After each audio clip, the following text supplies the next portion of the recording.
Oi, gente, aqui é a professora Clítia. Eu vim falar com vocês agora a respeito da prova do PAS, da prova de redação do PAS. Eu recebi algumas dúvidas recentemente. Fico feliz de que vocês estejam indo atrás, se informando. É bem importante para vocês mesmo já ficarem antenados no PAS. Bem, o que acontece? Em sala de aula presencial, nessa terça-feira, uma aluna fez uma pergunta bastante pertinente a respeito dos critérios de correção da prova de redação do PAS.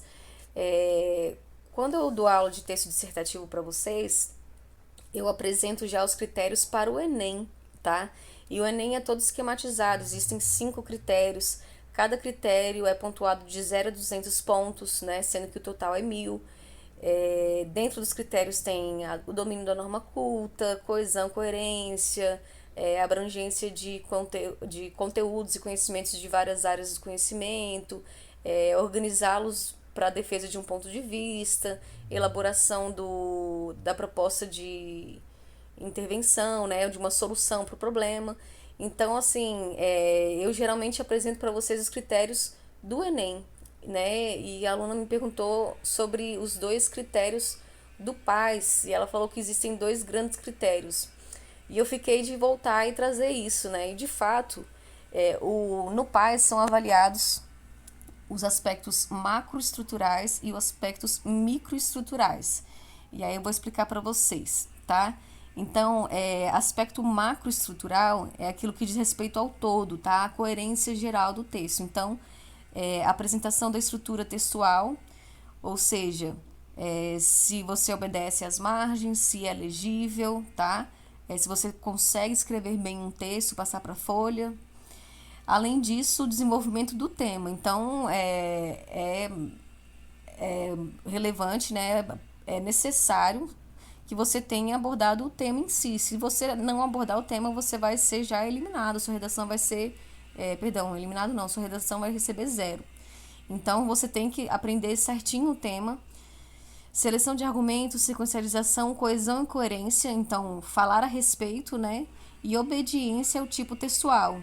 Então, no PAS, eles podem cobrar uma narrativa, uma descrição, um texto injuntivo ou instrucional ou um texto dissertativo, né, que são os tipos sexuais que nós estamos estudando hoje.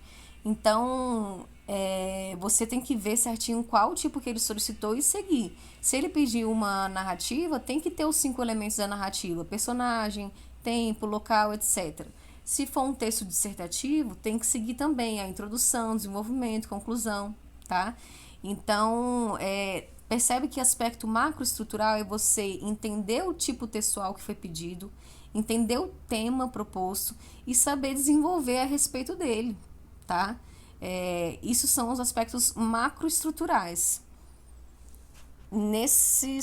Além desses aspectos, como é que se faz a contagem, né?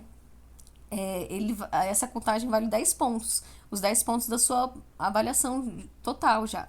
Então, se você abordou bem o tema, soube desenvolver certinho, né, você pode tirar ali 10. Vamos supor que você tirou 10, certo? Depois que você recebe essa avaliação macroestrutural do seu texto, aí o corretor vai se ater às questões microestruturais, que é aquilo de gramática, tá? São os detalhes mesmo da sua escrita.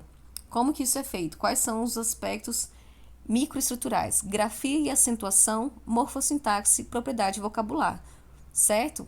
Então, a escrita correta das palavras, acentuação, morfossintaxe, que envolve toda a questão sintática, pontuação, tá? Concordância, propriedade vocabular também é o seu repertório vocabular, enfim.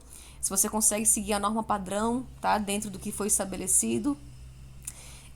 Nesses aspectos microestruturais, você só vai receber, digamos assim, pontuação negativa se você não obedecer a eles, certo? Então você pode ter tirado 10 nos aspectos macroestruturais, mas você cometeu alguns erros, né, dos micro, então algumas palavras erradas, acentuação errada, aí isso vai ser descontado da sua nota anterior, tá? E nisso eles colocam aqui um cálculo, certo? Assim, temos um passo a passo para calcular a nota. Então, olha, 1. Atribuir uma nota de 0 a 10 à parte macroestrutural. 2. Contar o número de erros gramaticais da parte microestrutural. 3. Contar o número de linhas e aplicar na fórmula. Como assim o número de linhas? Quanto mais linhas houver no seu texto, menos você vai perder pontuação para um erro, tá? Então, eles consideram aqui que se você escreveu 30 linhas, né, você já tem um certo desconto. É diferente de um candidato, por exemplo, que escreveu apenas 10 linhas. Se nessas 10 linhas ele teve 3 erros, né, de erros microestruturais, isso vai descontar mais dele do que se ele tivesse 3 erros em uma redação com 30 linhas, tá? Então é importante vocês escreverem o máximo possível.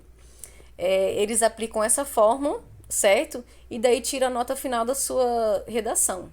Então, no geral, é assim que se faz a correção do PAS, tá? E é isso, gente. Podem ficar à vontade para tirar dúvida, comentar aqui. Beijos, abraços.